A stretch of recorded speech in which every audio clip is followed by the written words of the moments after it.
নমস্কার বন্ধুরা, সবিতা কিচেনে সবাইকে স্বাগত। আজও আমি আরো একটা রেসিপি নিয়ে হাজির হয়ে গেছি। আজ আমি বানাবো চিতল মাছ। এই দেখুন, চিতল মাছটা কিন্তু খেতে ভীষণই ভালো লাগে। বাচ্চা থেকে বড় সবাই কিন্তু এই মাছটাকে পছন্দ করে। গরম ভাতের সঙ্গে তো দারুণ লাগে। আমি ফুলকপি আর আলু দিয়ে এই চিতল মাছটা বানিয়েছি। আমি খুব নাড়াচাড়া করে আপনাদের দেখাতে পারছি না, কারণ কড়াইটা ছোট হয়ে গেছে, আলু আর কপিগুলো সব নিচে পড়ে গেছে, আর ফুলকপিটাও পড়ে গেছে নিচে। মাছগুলো উপরে দেওয়ার পর কিছুতেই আর আমি পারছি না।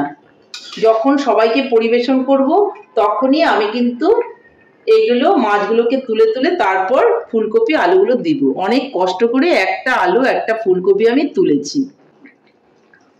এই চিতল মাছটা কিন্তু খেতে ভীষণই ভালো লাগে।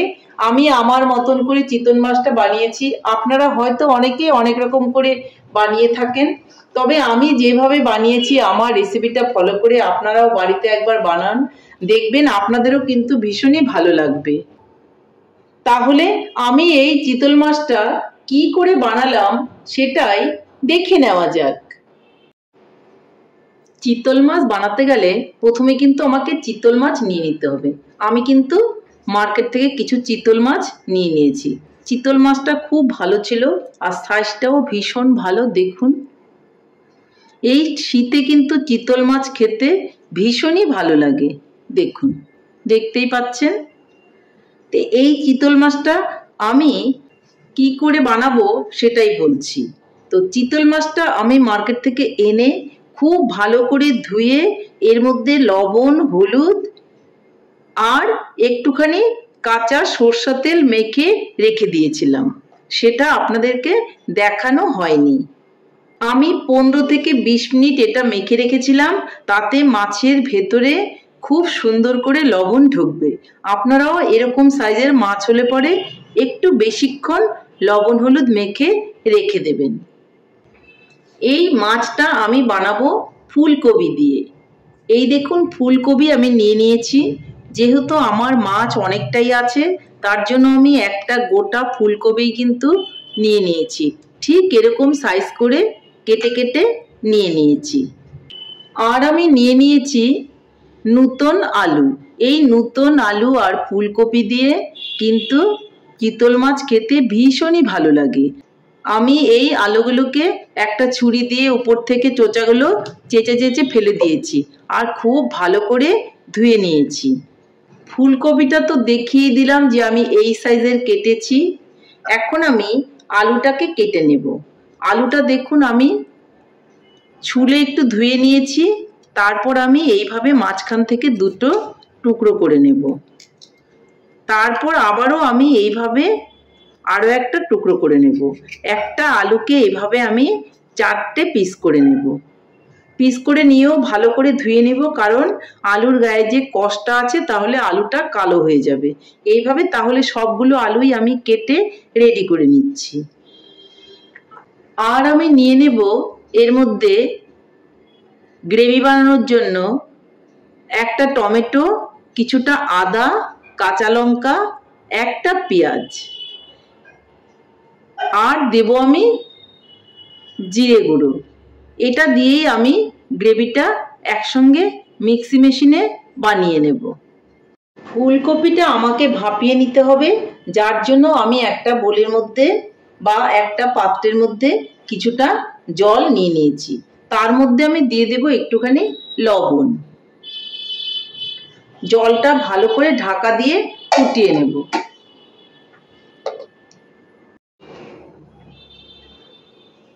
জলটা কিন্তু আমার হয়ে গেছে, আমি একটু দেখে নেব। দেখুন, জলটা কিন্তু টকবক করে ফুটছে। ঠিক এই সময়ে আমি উনানটাকে অফ করে দেব আর এই ফুলকপিগুলো এর মধ্যে দিয়ে দেব। উনানটা কিন্তু অফ করে ফুলকপিগুলো দিতে হবে। এতে কপিগুলো রান্না করার সময় ভাঙবেও না, আর তাছাড়া পোকামাকড় থাকলে সেটা গরম জলের ভাপে মরে যাবে বা বেরিয়ে আসবে। এখন আমি আবারও এটা ঢাকা দিয়ে রেখে দেব। এটা একদিকে ঢাকা দিয়ে রেখে দেব, আর অপরদিকে আমি মাছগুলোকে ভেজে তুলে নেব। অপরদিকে আমি একটা কড়াই বসিয়ে তাতে আমি সরষের তেল দিয়ে দিয়েছি। এদিকে দেখুন তেলটা গরম হয়ে গেছে। এখন আমি মাছগুলোকে ভেজে নেব। অবশ্যই কিন্তু ঢেকে ঢেকে আমি ভাজবো, কারণ এই মাছগুলো, চিতল মাছগুলো খুব ফুটে গায়ের মধ্যে ছিটে আসার চান্স থাকে, যার জন্য আমি একটা ঢাকা দিয়ে তারপর কিন্তু মাছগুলোকে ভেজে নেব।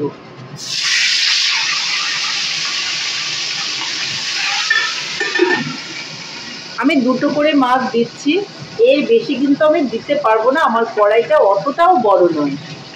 মাছগুলোকে আমি উল্টে দেব। দুটো চামচ ছাড়া কিন্তু বা খুন্তি ছাড়া কিন্তু মাছগুলো কিছুতেই উল্টানো যাবে না। আমি দুটো চামচ নিয়ে নিয়েছি। আর তেলটা একটু বেশি করে দিয়েই কিন্তু আমাকে মাছগুলোকে ভেজে নিতে হবে। দেখুন আমি উল্টে দিলাম। মাছটা আমার ভাজা হয়ে গেছে। এই মাছগুলোকে আমি এখন তুলে নেব।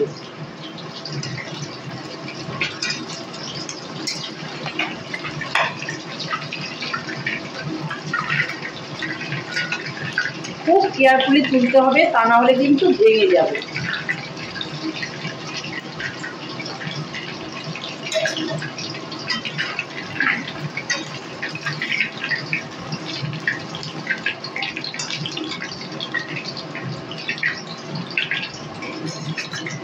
এখানে আমি আবারও মাছগুলো দিয়ে দিব, আর এইভাবেই আমি সবগুলো মাছই ভেজে তুলে নেব।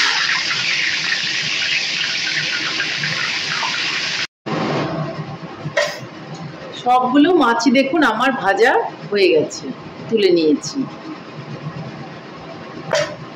এখন আমি ওই তেলের মধ্যেই আলুগুলোকে ভেজে নেব। আলুগুলো আমি কেটে নিয়েছিলাম লম্বা লম্বা করে, সেগুলোকে আমি দিয়ে দিচ্ছি। আলুর মধ্যে দিয়ে দিব অল্প করে লবণ, আর দিয়ে দিব অল্প করে হলুদ। ভালো করে আমি আলুগুলোকে ভেজে নেব। এদিকে আমি ফুলকপিটা যে ভাপিয়ে রেখেছিলাম সেটাকে আমি ছেঁকে নেব। দেখুন একটা ছাঁকনিতে আমি ছেঁকে নিয়েছি, তাহলে বাড়তি জলটা পড়ে যাবে।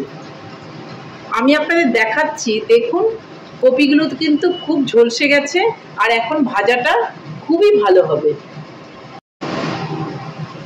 দেখুন আলুটা কিন্তু লাল লাল করে আমি ভেজে নিয়েছি। আলুটাকে এখন আমি তুলে নেব।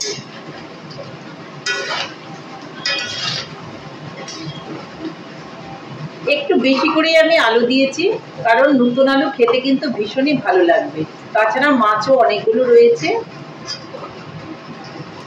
এখন আমি এই তেলের মধ্যেই দিয়ে দিব ফুলকপিগুলোকে। দেখুন দিয়ে দিচ্ছি।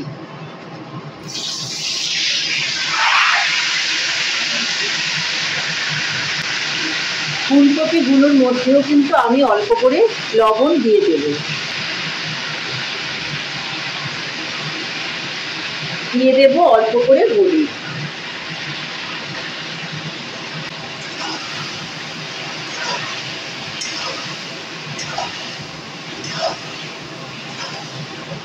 ফুলকপিটা আমি লাল লাল করেই ভেজে নেব। ফুলকপিগুলো কিন্তু ভাজা হয়ে গেছে, এগুলোকে আমি এখন নামিয়ে নেব।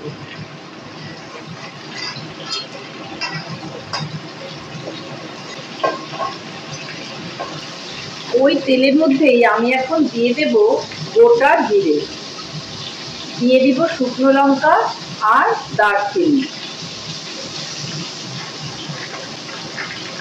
এটাকে ভালো করে একটু আমি ভেজে নেব। সুন্দর একটা গন্ধ বেরোলে এর মধ্যে আমি দিয়ে দেব পেঁয়াজ কুচি।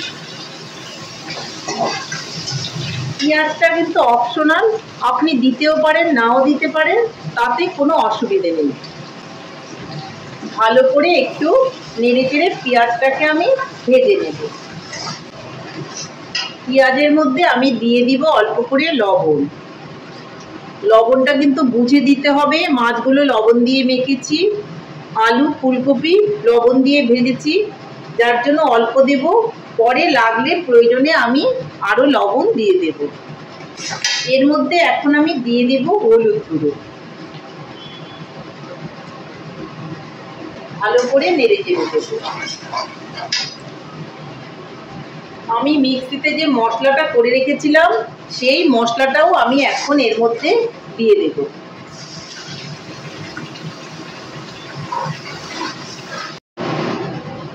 খুব ভালো করে কিন্তু নেড়ে চেড়ে নিতে হবে।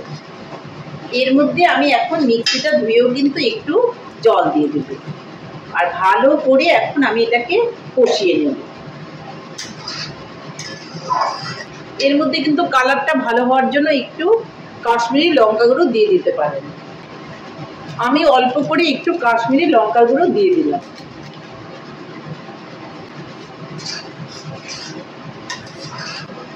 দেখুন মশলাটা কিন্তু অনেকটাই কষে গেছে আর তেল ছাড়তে শুরু করেছে।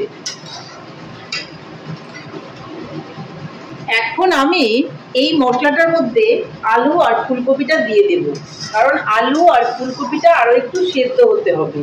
তাহলে আমি দিয়ে দিচ্ছি।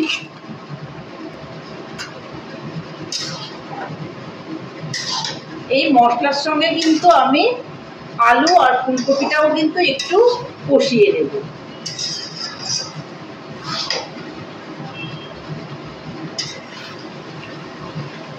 কষাতে কষাতে কিন্তু ফুলকপি আর আলুটা কিন্তু সেদ্ধ হয়ে যাবে।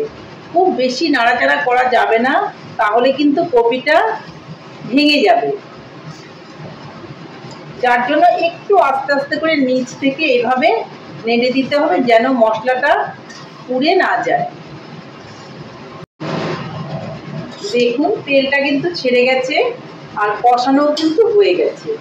এখন এর মধ্যে আমি জল দিয়ে দেব। আমাকে একটু বেশি করেই জল দিতে হবে, কারণ মাছগুলো কিন্তু এর মধ্যে আবার উপরে দিয়ে দেব। দেখুন আমি এতটা জল দিয়ে দিলাম। এর মধ্যে কয়েকটা আস্ত কাঁচা লঙ্কা দিয়ে দেব। দেখে নেব আলুগুলো সেদ্ধ হয়েছে কিনা। দেখে নিচ্ছি, এই দেখুন আলুগুলো সেদ্ধ হয়ে গেছে। এখন দেখে নেই ফুলকপির ডাঁটিগুলো সেদ্ধ হয়েছে কিনা। ফুলকপিটা আরো একটু সেদ্ধ হবে, তাহলে এটা আমি সেদ্ধ হতে দিচ্ছি। এখন ঝোলটা একটু ফুটতে দিতে হবে, তাহলে কিন্তু ফুলকপি আর আলুটা সেদ্ধ হয়ে যাবে। একটু ঢাকা দিয়ে দিচ্ছি। ঝোলটা দেখুন ফুটে গেছে। এখন আমি এর মধ্যে দিয়ে দেব অল্প করে গরম মশলা আর দিয়ে দিব অল্প করে ঘি। এটা কিন্তু সবার লাস্টে দেওয়ার দরকার ছিল, কিন্তু আমি আগেই দিয়ে দিয়েছি এই জন্যই যে মাছগুলো দেওয়ার পর কিন্তু আমি আর এভাবে নাড়াচাড়া করতে পারবো না, মাছগুলো তাহলে ভেঙে যাবে। তাই আগেই আমি কিন্তু ঘি আর গরম মশলাটা দিয়ে মিলিয়ে নিয়েছি। এখন আমি একটু লবণ দেখে নেব যে লবণটা ঠিকঠাক ভাবে হয়েছে কিনা। লবণটা একদম ঠিকঠাক আছে। এখন আমি উপর থেকে মাছগুলোকে দিয়ে দেব। মাছগুলো দেওয়াটা খুবই ডিফিকাল্ট, তবু আমি আস্তে আস্তে করে দিয়ে দিচ্ছি।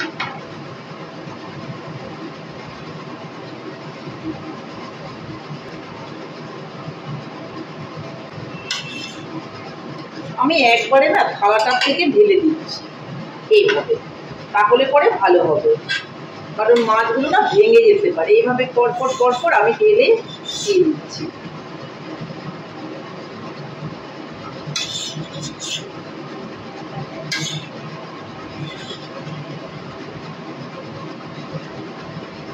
দেখুন মাছগুলো আমি সবগুলোই দিয়ে দিচ্ছি, আর থালার মধ্যে যে তেলটা ছিল সেই তেলটাও আমি কেচে দিয়ে দিচ্ছি। খুব কেয়ারফুলি কিন্তু ঝোলের মধ্যে চুবিয়ে দিতে হবে, এর থেকে আর ভালো করে আমি দিতে পারবো না। একটু উল্টে পাল্টে দেবো, তাহলেই হবে। এখন একটু ঢাকা দিয়ে আমি এটাকে ফুটিয়ে নেব।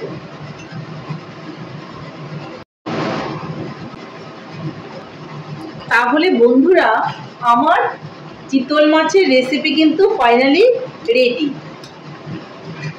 আমার চিতল মাছের রেসিপিটা আপনাদের কেমন লেগেছে? আমার রেসিপিটা যদি আপনাদের ভালো লাগে তাহলে লাইক, শেয়ার, কমেন্ট করতে ভুলবেন না। আর আপনি যদি আমার চ্যানেলের নতুন বন্ধু হয়ে থাকেন তাহলে চ্যানেলটা সাবস্ক্রাইব করার অনুরোধ রইল। পাশে থাকা বেল আইকনটি প্রেস করে রাখুন আমার নিত্য নতুন রেসিপির আপডেট পেতে। তাহলে আর দেরি কেন, ঝটপট এভাবে বানিয়ে ফেলুন চিতল মাছের রেসিপি, আর সবাই মিলে গরম ভাতের সঙ্গে খান, দেখবেন ভীষণই ভালো লাগবে। আমি আলাদা করে আপনাদেরকে প্লেটে তুলে দেখাতে পারলাম না, কারণ বারবার করে মাছগুলো নাড়াচাড়া করতে করতে ভেঙেই যাবে, যার জন্য ডাইরেক্ট আমি কড়াই থেকেই আপনাদের রেসিপিটা ভালো করে দেখিয়ে দিচ্ছি। নমস্কার, ভালো থাকবেন, সুস্থ থাকবেন, আবার দেখা হবে আরও একটি রেসিপির সঙ্গে।